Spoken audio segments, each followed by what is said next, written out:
Ganito na nga ka-hyper ito yung alaga namin ngayon. Tignan nyo nga, oh, ilan na kaya yung naubos niyang ganyan. At siya na lang talaga yung kumukuha sa rep. Tignan nyo guys, nakapila pa yung kanyang basyo.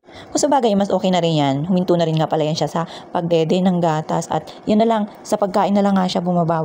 Pero sa gabi, hindi pa rin mawala ang pagbe-breastfeed. Pero tamang patulog niya na lang din siguro yun. At yun na rin yung pagbabanding namin.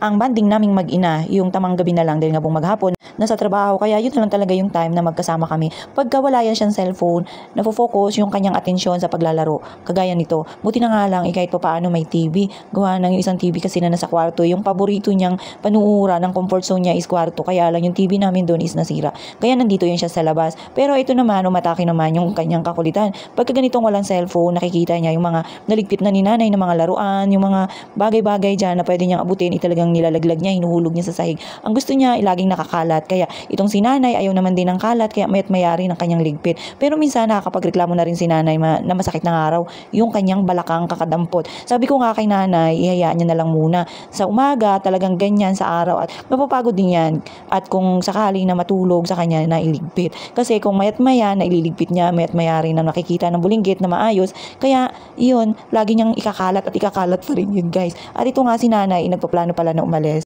Bibihira nga lang yung umuwi at talaga namang timing naman na ngayon na wala kaming activity ngayong weekend kaya pinayagan ko na mag-day off. At talagang namimiss niya na rin yung kanyang mga apo at anak na yun lang rin yung nakakasama niya dito sa Palawan na lagi niyang inuwian. Kaya pinagbigyan ko na para naman kahit papaano talagang maging masaya rin siya.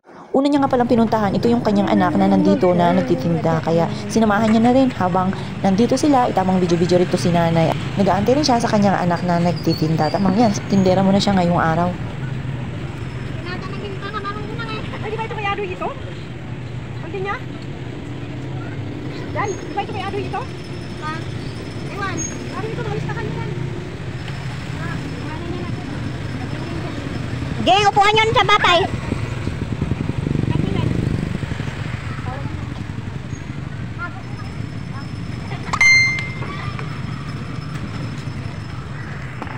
Dapat kanina ba pala ako nakabintay?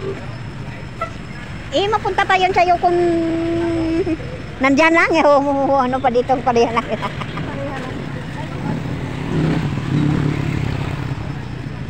Kamus na?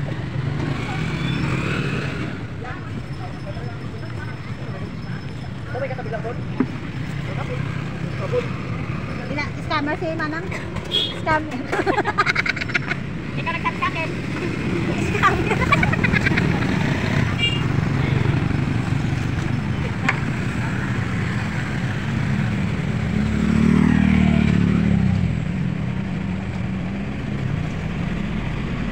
Bukas maubos na ninyo ano. Ako mauwi ako matapos ko ano. May liligpitin pa ako eh. Ako. Kahit kung patay ah.